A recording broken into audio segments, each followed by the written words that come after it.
সূরা ইয়াসিনের 30 নম্বর আয়াতে আছে, আল্লাহ পাক বলেন আমার বান্দা বান্দীদের জন্য আমার আফসোস, আক্ষেপ যে এমন কোন নবী রাসূল পাঠালাম না যার সাথে সমসাময়িক মানুষেরা ঠাট্টা করে নাই, বিদ্রোহ করে নাই, মারধর করে নাই। নবীদের চরিত্র খারাপ ছিল, এই জন্য মারত, দেশ থেকে তাড়িয়ে দিত। বলেন, যত নবী আমি পড়েছি জীবনী, প্রতিটি নবীর তাকান তাদের দিকে, অধিকাংশ নবীর নাম পর্যন্ত উম্মতরা পাল্টিয়ে দিয়েছে। হযরত ইব্রাহিম নবীর নাম ওই জামানায় তার উম্মতেরা পাল্টিয়ে আব্রাহাম লাগিয়ে দিয়েছে। হযরত মুসা আলাইহিস সালামের নাম খ্রিস্টানরা পাল্টিয়ে, ইহুদিরা পাল্টিয়ে দিয়েছে জোসেফ। আমি যতগুলো ইহুদি রাষ্ট্রে গেছি, ইহুদিদের সাথে আমি যতটুকু মিশেছি, ওরা মুসা নবীকে বলতে জোসেফ, এইটা বোঝে। খ্রিস্টানদের সাথে যত মিশেছি, ওরা হযরত ঈসা আলাইহিস সালামের নাম পাল্টিয়ে দিয়েছে যিশু। মুসলিম বিজ্ঞানী ছিল আল-কামি, তার নাম পরিবর্তন হয়ে গেছে আল-কেমিস্ট্রি। বিখ্যাত সাহাবী ছিল বিশ্ব নবীর হযরত জাবের, তার নামও পাল্টিয়ে দিয়েছে আল-জাবরা। আজ বিশ্বের দিকে তাকান, এই দেশে যারা আলেমদের নাম পরিবর্তন করার হিড়িক তৈরি করেছিল, এই মেনন, ইনো, আল্লামা আহমেদ শফি, এত বড় আলেমের নামও পাল্টিয়ে দিয়েছে তেতুল হুজুর। বিশ্বনন্দিত মুফাসসিরের নাম পাল্টিয়ে দিয়েছে দেল্লু শিকদার। এখনো পর্যন্ত তার ইতিহাস আছে, আপনি তাকান, তার সার্টিফিকেটে লেখা দেলাওয়ার হোসাইন সাইদি। দেল্লু শিকদার আর দেলাওয়ার হোসাইন জীবনও এক না। আব্দুল কাদের মোল্লার নাম দিয়েছে কসাই কাদের। আমি কয়েকদিন আগে গিয়েছিলাম ফরিদপুরের সদরপুরে, এ মহান ব্যক্তির কবর জিয়ারত করে ওনার গ্রামের যত মানুষ, সে মানুষের কান্নাকাটি দেখেছি। সবাই বলছে কসাই কাদের আর আব্দুল কাদের মোল্লা এক না। আমার নাম পাল্টিয়ে দিয়েছে, আমার নাম দিয়েছে পিসকে হুজুর। পিসকে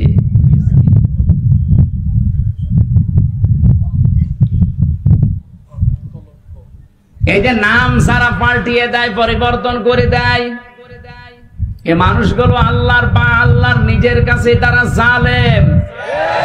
সূরা হুজুরাতের ভেতরে আছে, যারা মানুষের নাম পরিবর্তন করে দেয়, এই মানুষগুলো যদি তওবা না করে, আমাল্লাম ইয়াতুব ফাউলাইকা হুমুজ যালিমুন, যে মানুষগুলো নাম পরিবর্তন করে মানুষকে ডাকো, যদি তওবা না করো তোমরা জালিম হয়ে মারা যাবা। আমরা বিশ্বে এখন তাই দেখতে পাচ্ছি। যারা এ কাজ করেছিলেন তওবা করেন। আলেমদের নাম যারা পরিবর্তন করে তালিকা করছিল, এক একজনের নাম এক এক রকম দিয়ে তালিকা করেছিল, 116 জনের। আল্লাহ এত বেশি অপমান করেছে তারে, এই যে মুন্সিগঞ্জে বাড়ি, কালামানিক, ওর বিসি পর্যন্ত উড়ে গেছে। সুপ্রিম কোর্টের একজন বিচারপতি এত নিচে আল্লাহ নামাবে আমি কোনোদিন কল্পনা করি নাই। কলা পাতায় শুয়ে আছে। আমার মনে হয় এই পৃথিবীতে আল্লাহ যদি আমাকে আর কিচ্ছু না দেখায়, আমার কোনো আফসোস নেই। কালা মানিককে আমি যা দেখেছি, আলহামদুলিল্লাহ।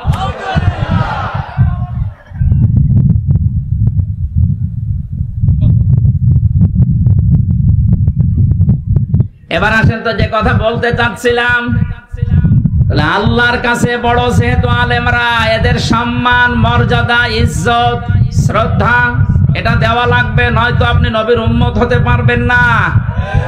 15.5 বছর আমরা এটা দেখেছি। যারা আল্লাহর কোরআনের জ্ঞান, নবীর হাদিসের জ্ঞান থাকার পরে গোপন করে রেখেছে দুনিয়ার স্বার্থ পেয়ে, তাদেরকে আমরা দেখেছি অনেকে আলেম মনে করতে, অথচ আল্লাহর ভাষায় ওগুলো বড় জালেম। আর যারা জ্ঞান অনুযায়ী আমল করতে গেছে, তাদের তো শ্রদ্ধা সম্মান দূরের কথা, এত নিচে নামিয়েছে অত্যাচারে। আমি নিজে সাক্ষী, 3টা বছর আমার সাথে যা করেছে, সাধারণ মানুষের সাথে এরকম করে না। ওরা আলেম দেখলে দায়িত্ব দিছ হিন্দুদের। আমার দায়িত্ব পড়েছিল দেবদুলাল, সুব্রত বালা, চণ্ডীদাস, কি সুন্দর নাম না? দেখলেই বোঝা যাচ্ছে যে আমার প্রতি রহম করবে। আচরণই ওই রকম।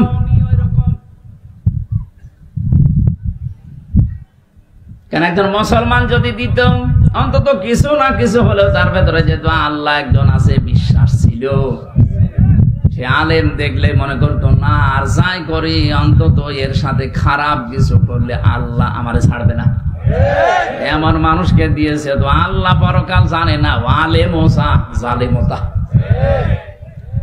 মাটির নিচে নিয়ে আমার 11 ঘন্টা টাঙিয়ে রেখেছিল। তা ভালোভাবে যদি টাঙাইতো, চোখ কালো কাপড় দিয়ে বেঁধে নিয়েছে, পায়ে ডান্ডা বেড়ি লাগিয়েছে, হাত পেছনে বেঁধে দিয়েছে, মাথায় দড়ি দিয়ে। নামাজ কিসের, কখন আজান হয় কখন কি হয় কিচ্ছু জানি না। 4 ওয়াক্ত নামাজ আমি আন্দাজেই পড়েছি ইশারায়। আলেমদের সম্মান করা, শ্রদ্ধা করার দরকার ছিল আপনার। আর আপনি দাবি করেন আমি নবীর উম্মত, বেহেশতে আমার অধিকার আছে। অধিকার আপনার আছে, জাহান্নামে আছে। কারণ আপনি নবীর উম্মতই হতে পারেননি এখন। এই নবীর উম্মত হওয়ার জন্য যে 2টা গুণ বললাম, এই 2টা গুণ মানুষের আছে, অধিকাংশ মানুষের নেই। আল্লাহ তুমি আমাদেরকে এই 2টি গুণ অর্জন করার তৌফিক দাও, বলে না আমি আর নিচে নামলাম না। কথার অর্থ বুঝতেছেন? এটা রবিউল আউয়াল মাস, বিশ্ব নবীকে নিয়ে যা আরম্ভ হয়েছে আমাদের বাংলাদেশ, ভারত আর পাকিস্তানে, এটা বেশি অতিরঞ্জিত হয়ে যাচ্ছে। কেউ বাড়াবাড়ি করতে করতে এত উপরে তুলছে, আর কেউ ছাড়াছাড়ি করতে করতে একেবারেই ছেড়ে দিচ্ছে না। আমাদের মধ্যম পন্থা জাতি বানিয়েছেন আল্লাহ। ওয়াকাযালিকা জাআলনাকুম উম্মাতাও ওয়াসাতান, তোমাদেরকে আমি মধ্যম পন্থা জাতি বানিয়েছি। বাড়াবাড়ি করা যাবে না কোনো বিষয়ে, ছাড়াছাড়ি করে একেবারে ছেড়ে দেওয়া যাবে না, মাঝামাঝি থাকতে হবে। আজ ঈদে মিলাদুন নবী পালন করার জন্য রাষ্ট্রীয়ভাবে ছুটি দেওয়া হয়, অনুষ্ঠানের জন্য তাকিদ দেওয়া হয়। নবীর জন্মদিন পালন করার জন্য বিশ্ব নবী তাকিদ দিয়েছেন। কোন জায়গায় আপনি দেখাতে পারবেন নবীজি কোরআন দিয়ে রাষ্ট্র চালাতে হবে এ বিষয়ে তাকিদ পেয়েছেন? আল্লাহ পাক বলেন ইন্নাল্লাযী ফারাদা আলাইকাল কুরআনা লারাদ্দুকা ইলা মাআদ। সূরা কসসের 85 নম্বর আয়াত প্রথম অংশে আছে, অবশ্যই আমি আল্লাহ কোরআনের আইন মানা ফরজ করে দিয়েছি। কি করে দিয়েছি? ফারাদাদ, ফারজুন শব্দটা আছে। অবশ্যই কোরআনের আইন মানা ফরজ। অথচ 96% মুসলমান আমরা এই দেশে বাস করি। 53 বছর হয়ে গেল দেশটা স্বাধীন হয়েছে, কোরআনের একটা আইনও এ দেশে রাষ্ট্রীয়ভাবে কায়েম নেই। আপনি কি জবাব দেবেন? শুধুমাত্র নবীর মিলাদ, মিলাদ মানে জন্ম, মিলাদ মানে তার জন্মদিন নিয়ে আনন্দ করে জিলাপি আর খেজুরি খেয়ে মহব্বত দেখাচ্ছেন। অথচ বিশ্ব নবীর ইন্তেকালের 600 বছর পরে এটা মানুষ আবিষ্কার করেছে। আর আমরা জানি যেটা ইসলামে নেই। কেউ যদি নতুন করে ওটা তৈরি করে আবিষ্কার করে ইসলাম বলে চালিয়ে দেয়, ওটার নাম বেদাত। আর বেদাত যারা করে ওরা গোমরাহ, আর গোমরাহ যারা ওরা জাহান্নামী। আমি আপনাকে নবীর মিলাদ, জন্ম নিয়ে আলোচনা করতে নিষেধ করছি না, যেহেতু মহামানব তিনি, মহান নেতা আমাদের, আপনি করেন। কিন্তু শুধু মিলাদ, জন্ম নিয়ে আলোচনা করে আনন্দ পেয়ে যদি শেষ করে দেন, তার জীবনের আসল উদ্দেশ্য যেটা সিরাত, 40 থেকে 63, এই 23 বছর কথা বলছেন এখানে। আপনি 1 থেকে 40 বছর পর্যন্ত যদি মোহাম্মদ ইবনে আব্দুল্লাহকে না মানেন, আপনি জাহান্নামে যাবেন, এমন কথা কোরআন হাদিসে নেই। কিন্তু 40 থেকে 63 এই সময়টা যদি এই 23 বছরের 1 সেকেন্ড আপনি বাদ দেন, আপনি জাহান্নামে। আমি তো এটা বানালাম নাকি? কোরআনে কারীমের দিকে তাকান।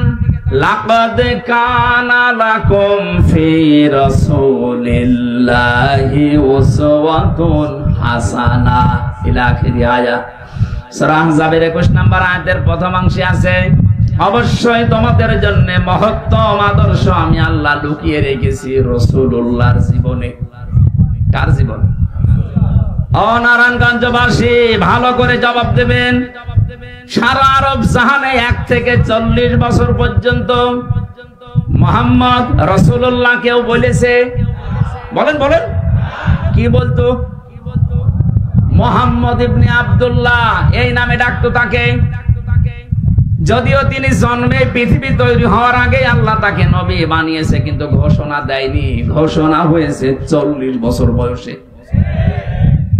তাহলে এখানে বোঝার বিষয়ে 1 থেকে 40 বছরে পুরা আরব জাহানে ওনাকে ডাকতো আব্দুল মুহাম্মদ ইবনে আব্দুল্লাহ, আব্দুল্লাহর ছেলে মুহাম্মদ বা আস-সাদিক আল আমিন। আমার এ পর্যন্ত ঠিক আছে তো? দ্বিতীয় নম্বরে ওনাকে রাসূলুল্লাহ ডাকা আরম্ভ হয়েছে 40 থেকে, বলেন বলেন, 40 বছরের আগে উনি রাসূলুল্লাহ হিসাবে ঘোষণা হয়নি। হয়েছে যখন নবুয়ত পেলেন 40 বছরে, ওই সময় নবী এবং রাসূল। তাহলে ওনাকে অনুসরণ করার জন্য আল্লাহর নির্দেশ 1 থেকে 40 না 40 থেকে 63। এই 40 থেকে 63-র পরে 600 বছর পার হয়ে গেছে। কেউ নবীর জন্ম নিয়ে আলোচনা করে নাই, অনুষ্ঠান করে নাই, পটকা ফোটায়নি। আপনি কোথায় পেলেন? আপনি যদি আলোচনা করতে চান তাহলে 40 থেকে 63 এই 23 বছর করেন। এর ভেতরে দুনিয়া আখিরাত লুকানো। মানুষের এমন কোন দিক বিভাগ নেই যাই 23 বছরের ভেতরে আপনি পাবেন না। সব আল্লাহ পাকের ভেতরে লুকিয়ে রেখেছেন। জোরে বলেন সুবহানাল্লাহ। আমি আরেকটা কথা বলছি, শুধুমাত্র আজ যারা মিলাদ নিয়ে 63 দিন অনুষ্ঠান হচ্ছে বাংলাদেশে। কতদিন? 63 দিন। ওরা নাম দিয়েছে ঈদে মিলাদুন নবী। এই শব্দটা নতুন। আল্লাহর পক্ষ থেকে আমাদের নবীর কাছে 2টা ঈদের ঘোষণা এসেছে, ঈদুল আযহা, ঈদুল ফিতর। এ বাদে কোনো ঈদ আমাদের নেই। যারা এই নতুন ঈদ বানিয়ে আনন্দে আছেন, কান খাড়া করে শোনেন। আমি আপনার শত্রু না, আপনাকে আমি বাঁচাতে চাই। শুধুমাত্র জন্ম নিয়ে, মিলাদ নিয়ে যারা পড়ে থাকেন, নবীজের 2 চাচা ছিল এরকম, শালো মিলাদে জন্মে তারা খুশি। একজন হযরতে, একজন আবু তালেব আর একজন আবু লাহাব। আপনি তাদের 2 জনের পুরা জীবনী পড়ে দেখেন, 2 জনেই জন্মে আনন্দ করেছে। এত বেশি আনন্দিত ছিল আবু লাহাব, নবীজির জন্মের কথা শোনার পরে নিজের বাদী পর্যন্ত আজাদ করে দিয়েছে। যা।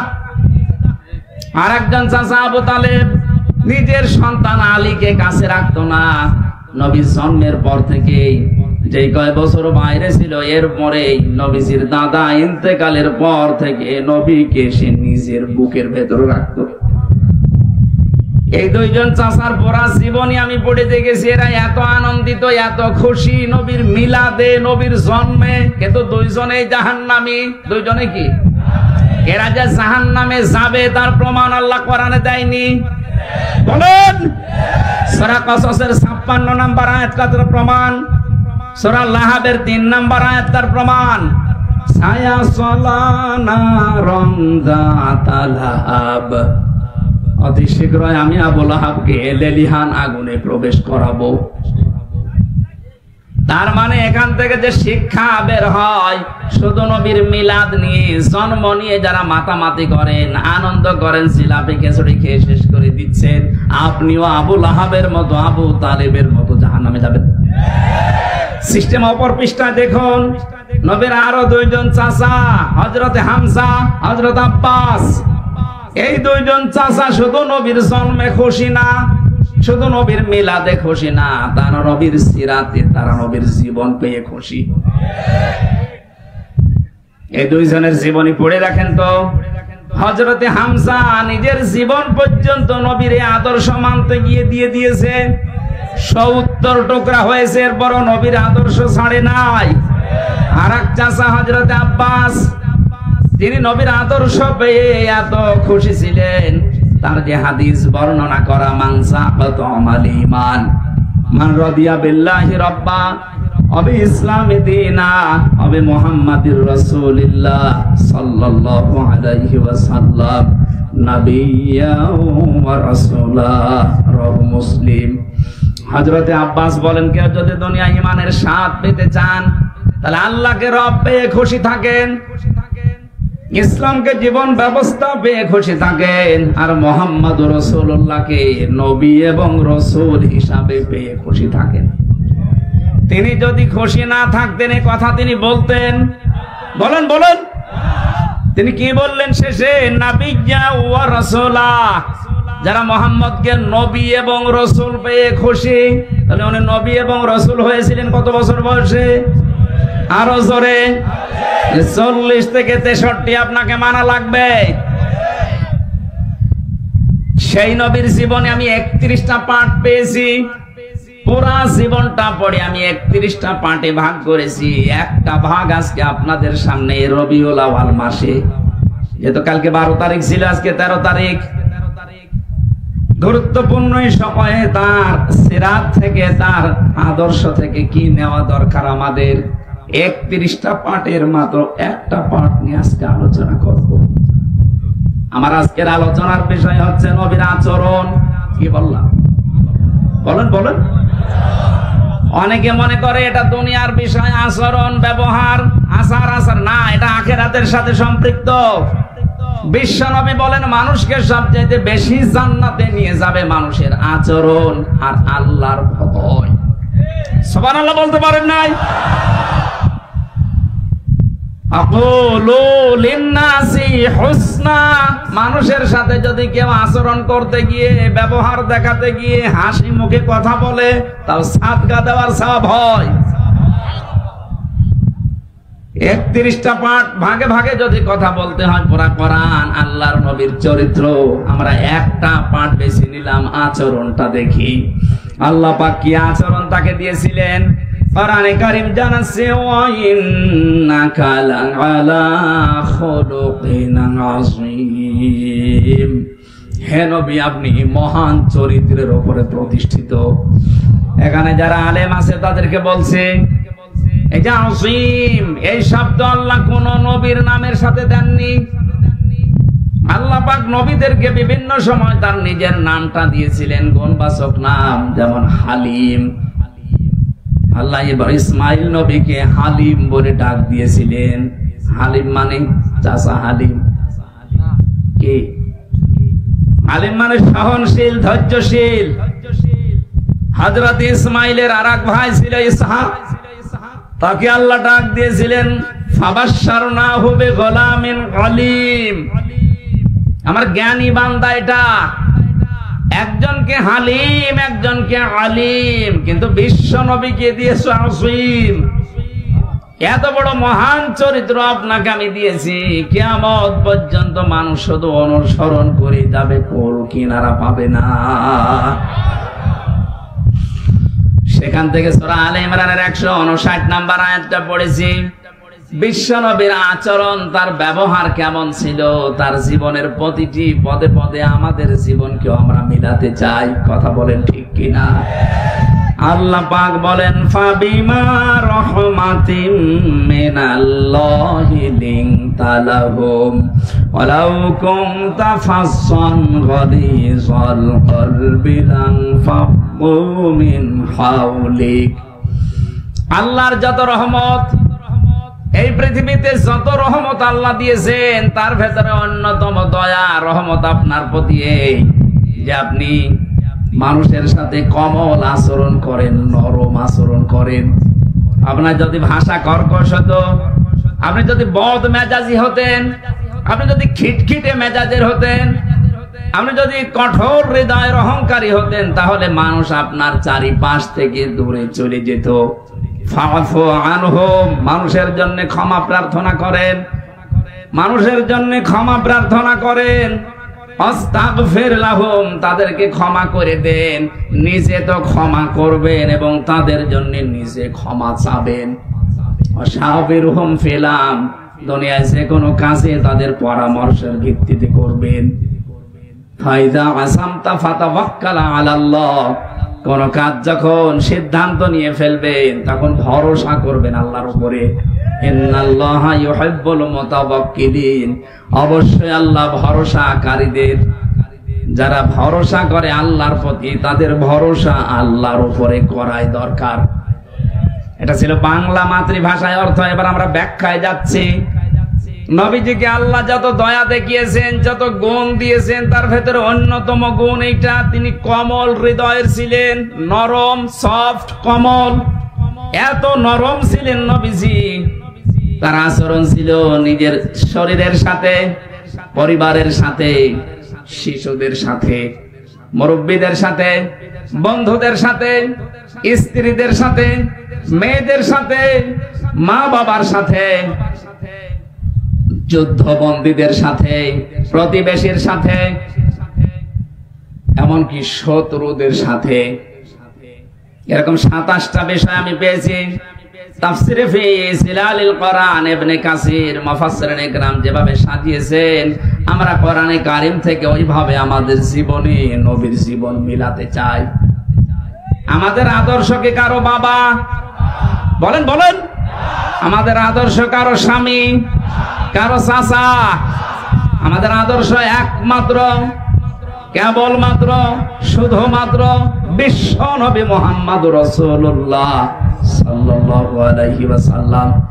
কালকে ধর্ম উপদেষ্টা ঘোষণা দিয়েছে, এদেশ থেকে যদি টাকা পাচার বন্ধ করতে চান, এদেশ থেকে যদি চাঁদাবাজি বন্ধ করতে চান, কিয়ামতের আগে বন্ধ করতে পারবেন না যতদিন পর্যন্ত বিশ্ব নবীর আদর্শ কায়েম না হবে।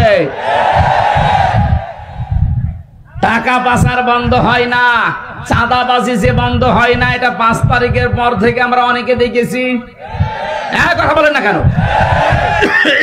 এর আগে ছিল যেভাবে প্রকাশ্যে, হয়তো 5 তারিখের পরে অনেকে গোপনে আরম্ভ করেছিল।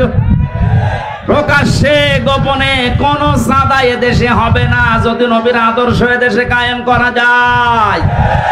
আর এটা কায়েম করবে ফেরেশতারা।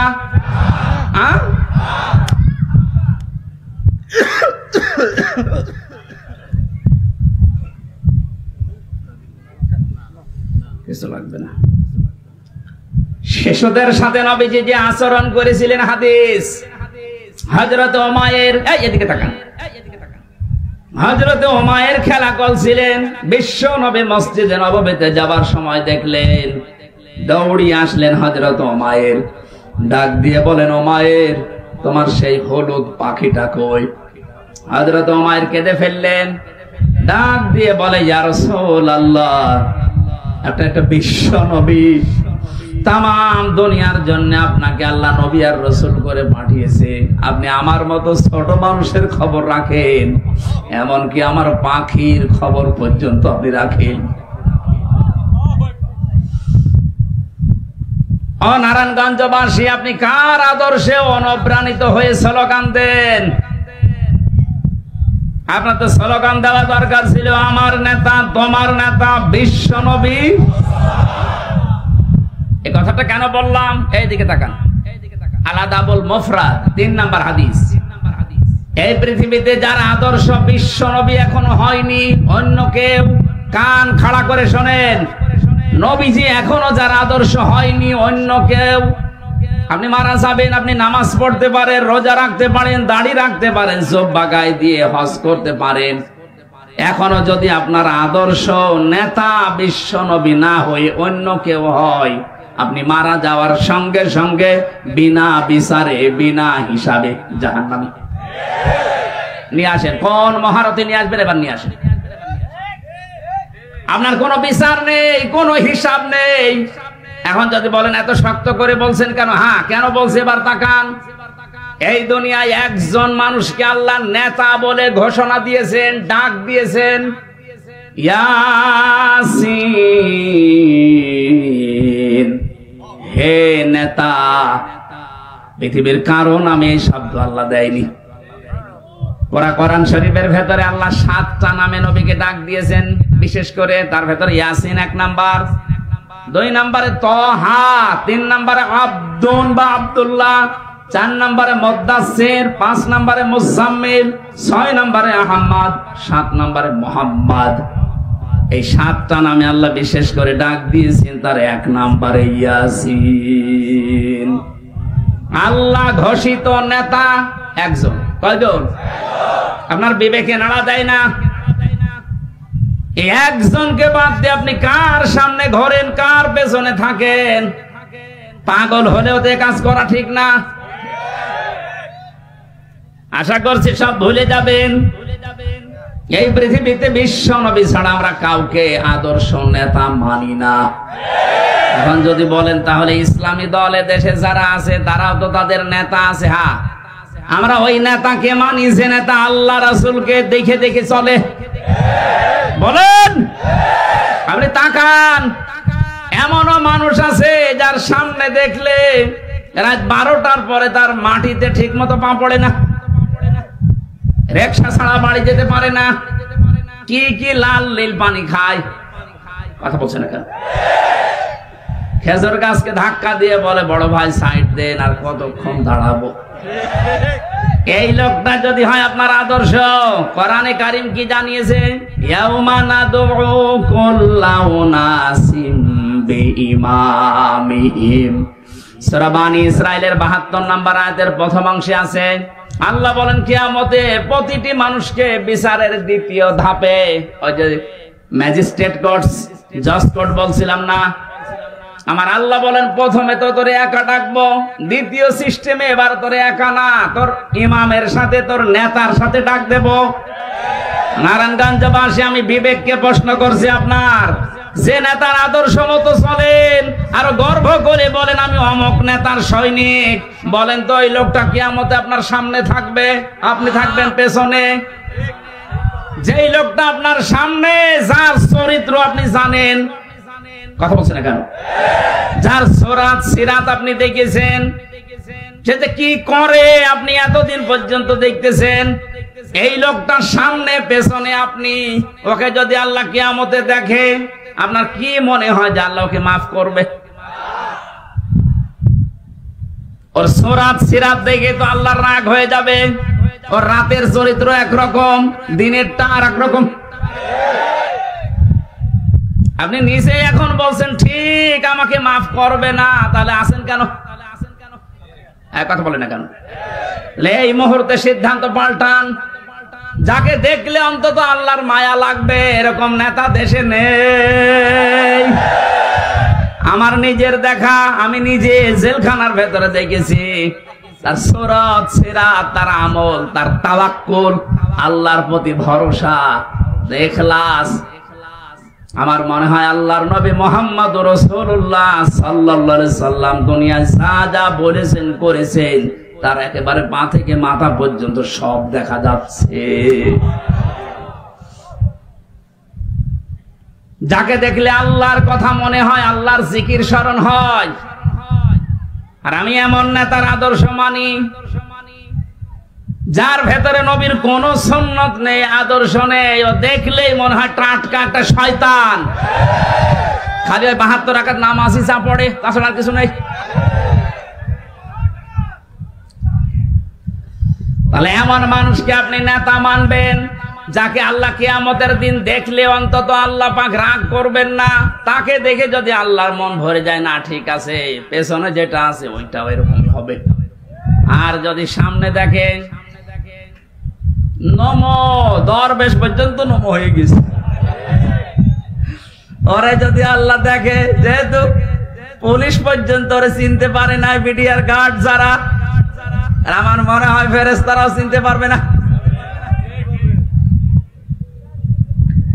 না, আমরা সাবধান হই ভাই। আমি বারবার এই কথা তুলছি এই কারণে, আপনি ধরা খাচ্ছেন বা খাবেন, যার আদর্শ ঠিক নেই, এ লোকটা ধরা খাবে 100 ভাগ। এখনই পরিবর্তন হয়ে যাবে। দুনিয়া একদিকে হয়ে গেলেও আমি আল্লাহ রাসূলকে যে মানে না, ওকে আমি মানি না, ওকে আমি সমর্থন জানাবো, রায় দেব, সুপারিশ করব, এটা কল্পনা করা যায়? সামনে যা আসছে আসুক, যদি দেখি যে এই লোকটার চরিত্র আল্লাহ রাসূলের সাথে মিলছে না, ও আমার বাবা হলেও ওকে আমি ভোট দেব না। এখন তো ধরুন ভোট, এ তো দুনিয়ার বিষয়। কে বলেছে দুনিয়ার বিষয়? ভয়কাট্য ভোট মানে এটা রায়, সুপারিশ করা, এটা আমানত।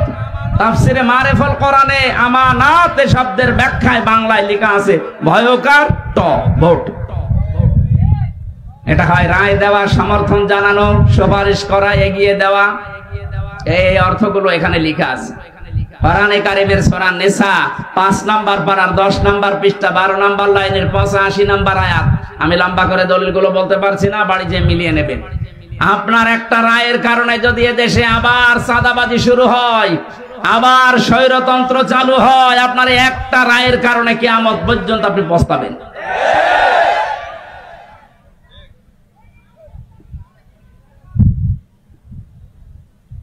বৌমা এসেছে, কেবল বাসর ঘরে প্রবেশ করেছে, দাদি শাশুড়ি এসে বলছে আমার কিন্তু পতি চাই। লজ্জায় মাথা লাল করে বলছে ঠিক আছে দাদি একটু সময় দেবেন তো। কিছুক্ষণ পরে শাশুড়ি এসে বলছে বৌমা আমার কিন্তু নাতি চাই। ঠিক আছে সময় তো দেবেন। কিছুক্ষণ পরে ননদ এসে বলছে আমার কিন্তু ভাতিজা চাই। ঠিক আছে। দেবর এসে বলছে ভাবি আমার কিন্তু ভাতিজি চাই। ঠিক আছে। স্বামী এসে বলছে কই আমার বেবি চাই। বৌমা কিছু করে বলে কি তোমাদের বংশ কি পাগলের বংশ? আমি আসতে পারলাম না। আর কেউ নাতি চাই, কেউ পতি চাই, কেউ ভাগ্নে চাই, কেউ ভাতিজা চাই, কেউ বেবি চাই। আমার সময় দেবেন না 10 মাস 10 দিন? কথা বলেন না কেন? আমার এতে একটু সময় দেন, আমি একটু গুছিয়ে নেই। তারপরে আপনার বেবি লাগবে আমি দেব, নাতি লাগবে আমি দেব, ভাতিজা লাগবে সব দেব। সময় দিচ্ছেন না, আমি ওগুলো ডাউনলোড করে নিয়ে আসবো। দায়িত্ব যাদেরকে দেশের লোক বুঝ করে নিতে দেন। যেখানে যেখানে ক্যান্সার আছে ক্যান্সার গুলো কেটে বাদ দিতে দেন। নাইতো এই অবস্থায় যদি দেন নির্বাচন দিয়ে দিলাম কি হবে? ওদিনের ভোট রাতে হয়ে যাবে আবার। এই জন্য ছাত্র জনতা এদেশে যে 9 দফা দিয়ে আমাদেরকে স্বাধীনতার স্বাদ এখন দেখিয়েছে, আমরা ওই 9 দফার বাস্তবায়ন চাই। তাদের প্রথম দফা হচ্ছে বৈষম্য থাকবে না। আমার মামলা যেহেতু খারিজ হয়ে গেছে, আমি মনে করলাম আদালতকে জিজ্ঞাসা করি। আজকে যেমন আপনি বললেন এর কোনো মাল নেই, কি দেখে বিচার করবো? 3 বছর তো আপনার কাছে আমার মামলা ছিল, তখন তো কিছু বলেননি। এই কথাই আমার বলতে যে হুজুর আমার হাত বাঁধা ছিল। কি ছিল? আমরা চাই এদেশে কারো হাত এভাবে যেন বাঁধা না থাকে। 1628টা চেয়ার এই দেশে। কত? তাই বলে এই চেয়ার না, এই চেয়ারের তো কোনো দাম নেই। 1628টা চেয়ার এই দেশে, খালি একটা চেয়ার খোলা ছিল আর 1627টা চেয়ার বাঁধা ছিল। এই জন্য এত দুর্নীতি। 1628টা চেয়ারই যদি খোলা থাকতো একটা চেয়ারের মতো, এই দেশে কেউ দুর্নীতি করে ছাড় পেত না। একটা দেশ কতটা রসাতলে গেলে কেন্দ্রীয় মসজিদের ইমাম পর্যন্ত পালিয়ে যায়। বাইতুল মুকাররমের ইমামও পালিয়ে গেছে। আর কোথায়, আর কে পালাবে না বলেন? বাকিগুলোর তো ভয় একটু আছে, ওই ইমামই যদি পালিয়ে যায় মুসল্লি তো আগে পালাবে। এই জন্য আমরা যেহেতু প্রথম দফায় দিয়েছি যে বৈষম্য থাকবে না, কারো হাত বাঁধা থাকবে না, সব হাত খোলা থাকবে। 2 নম্বরে সংস্কার যখন আরম্ভ হয়েছে, রাষ্ট্র সংস্কার। এদেশে এখন 1628টা চেয়ারে যারা আছে জালেমদের দোসর হিসাবে যারা ছিল, একটাকেও এই চেয়ারে আমরা দেখতে চাই না। এই চেয়ার থেকে সবগুলো অপসারণ করে বৈষম্যের শিকার যারা যারা ওএসডি হয়েছিল তাদেরকে ওই চেয়ারে বসা।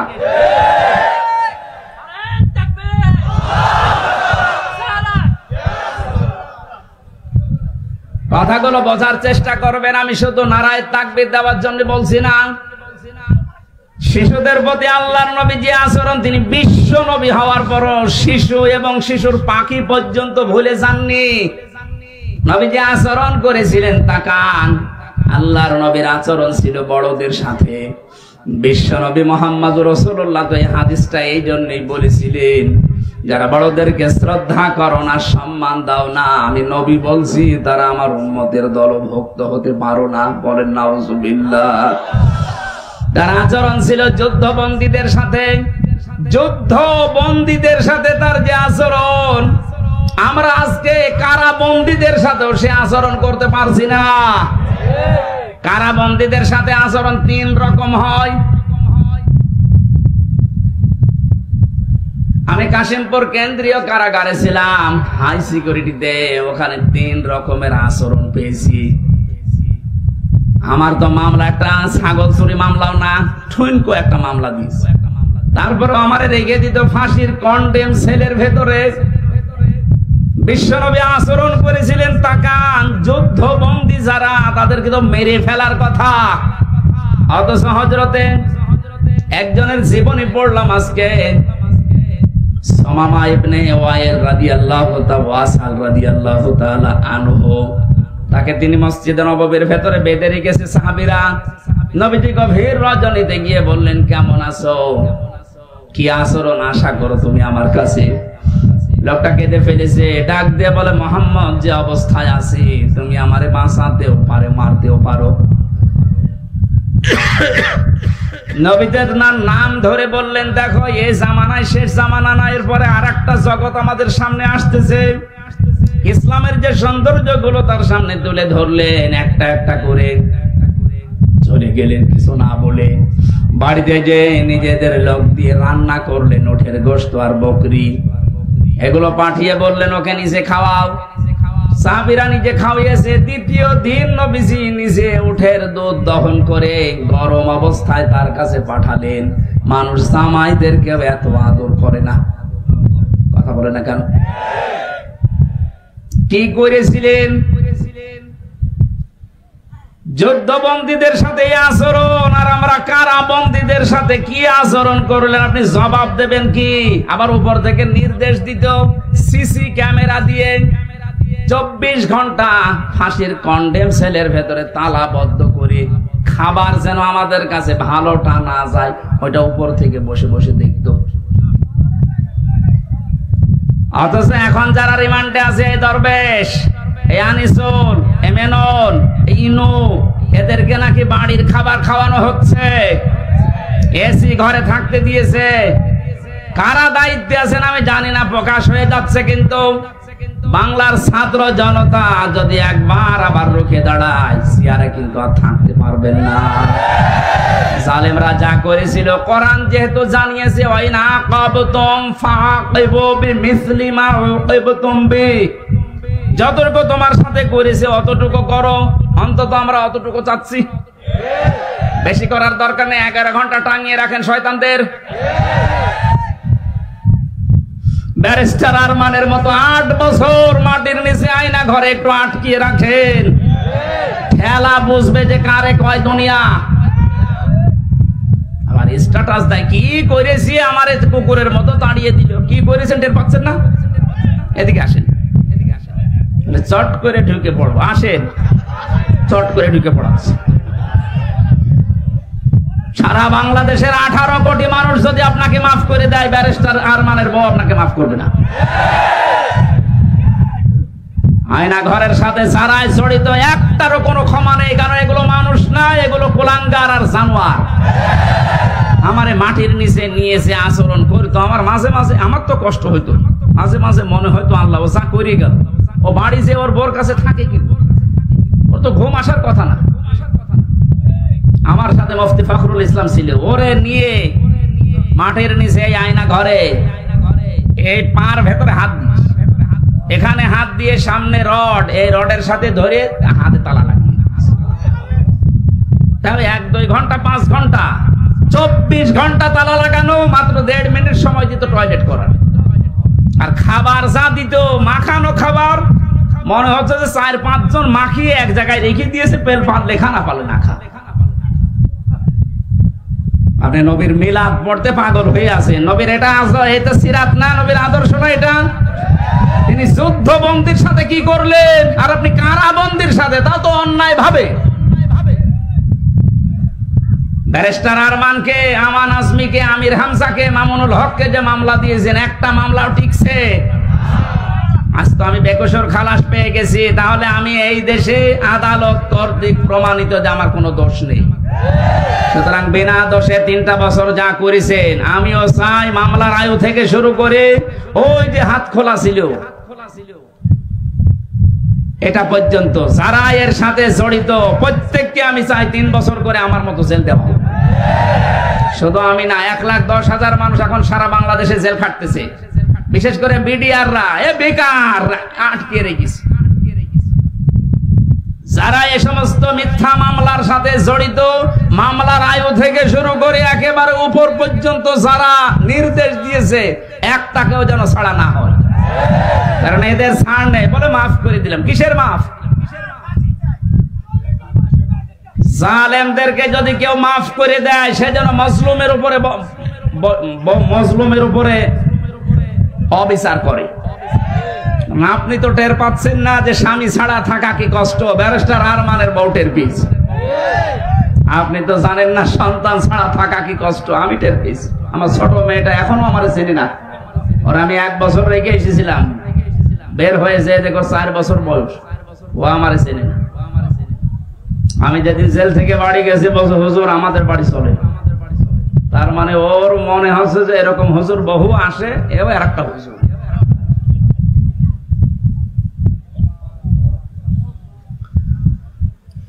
আমরা যুদ্ধবন্দীদের সাথে রাসূলের আচরণ কারাবন্দীদের সাথেও করতে পারি না। আপনি আয়না ঘর বানিয়ে ঘুমাতেন, আমার তো বিশ্বাস হয় না যে এরা ঘুমায় তো কি করে। মনে হয় হয় লাল পানি খেত, নাই ঘুমের বড়ি খেত। দ্বিতীয় দিন নবীজি এসে ডাক দিয়ে বললেন, সাহাবীরা সামামাকে ছেড়ে দাও। সাহাবীরা বলো, হুজুর ছেড়ে দেবো মানে? হ্যাঁ ছেড়ে দাও, আমি যেটা জানি তোমরা জানো না। ছেড়ে দেওয়া হলো। উনি চলে গেলেন তার গোত্র মামার কাছে। সেই গোত্রে তিনি এক খেজুর বাগানের পাশে এক কুয়াতে গোসল করলেন। ছুটে আসলেন আবার মদিনায়। বিশ্ব নবীকে বলে, হে রাসূল, আমি চিন্তা ভাবনা করতে করতে গিয়েছিলাম, আপনার ওই আচরণ আমার মনে পড়ছিল এই 3 দিনে, আমি আর নিজেকে কন্ট্রোল করতে পারি না, আপনি আমারে কালেমা পড়িয়ে দেন। তিনি ওখান থেকে চলে গেলেন। ইয়ামেন থেকে গম আসতো মক্কায়, ওই গম নিয়ে মক্কার মানুষেরা ব্যবসা করে খেত। উনি বললেন, ওখানে যেহেতু বহু অমুসলিম আছে, ইসলামকে তারা বিশ্বাস করে না, আল্লাহর বিরুদ্ধে তারা দাঁড়িয়েছে, শিরিক করে, আমি তাদের জন্য এই গম আসা বন্ধ করে দিলাম। কারণ তিনি ধনী মানুষের সন্তান ছিলেন, তিনি লিডার ছিলেন একজন। শেষ পর্যন্ত মক্কার মানুষের খাবার দাবারই বন্ধ হয়ে গেল। এই যে মানুষের খাবার আটকে দিয়ে স্যাংশন দেয় আমেরিকা, যেটা একটা দিচ্ছে না, বিশ্বনবীর হস্তক্ষেপে শেষ পর্যন্ত এটা আবার চালু হয়। নবীজি যুদ্ধবন্দীদের সাথে যে আচরণ দেখিয়েছিলেন, আমরা আজ যদি বাংলাদেশে যারা বিরোধী দলে আছে এই মানুষগুলোর সাথে ওই আচরণ করতে পারতাম, প্রত্যেকে আপনার দলের লোক হয়ে যেত। আমরা পারি না। পশু পাখির সাথে নবীজি যে আচরণ করেছিলেন, একটা পশু এসে কাঁদছিল নবীর কাছে, নবীজি ভাষা বুঝতেন। সাহাবীকে ডাক দিয়ে বললেন, তোমার এই পশুটা আমার কাছে নালিশ দিয়েছে তোমার বিরুদ্ধে, কি আচরণ করেছো তার সাথে? তুমি নাকি আজকে সারা দিন তাকে খাবার দাওনি, অথচ খাবারের পরিবর্তে খালি কাজ করিয়েছো। যদি এর সাথে আচরণ করে থাকো, কিয়ামতের দিন তুমি আল্লাহর দরবারে মামলার আসামি হবে। অন্যান্য বিশ্বে আমি যখন উন্নত বিশ্বের দিকে যখন নিজে ঘোরার জন্য গিয়েছি, দাওয়াতের জন্য গিয়েছি, ওই সমস্ত দেশে দেখতে পেয়েছি গাড়ি ঘোড়া যখন চলে, যদি রাস্তায় একটা সাপ ফানা তুলে দাঁড়ায়, কয়েকশো গাড়ি দাঁড়িয়ে গেছে, সাপটা নিরাপদে চলে যাবে, বিড়ালের বাচ্চা নিরাপদে চলে যাবে, এরপরে গাড়ি যাওয়া আরম্ভ হয়।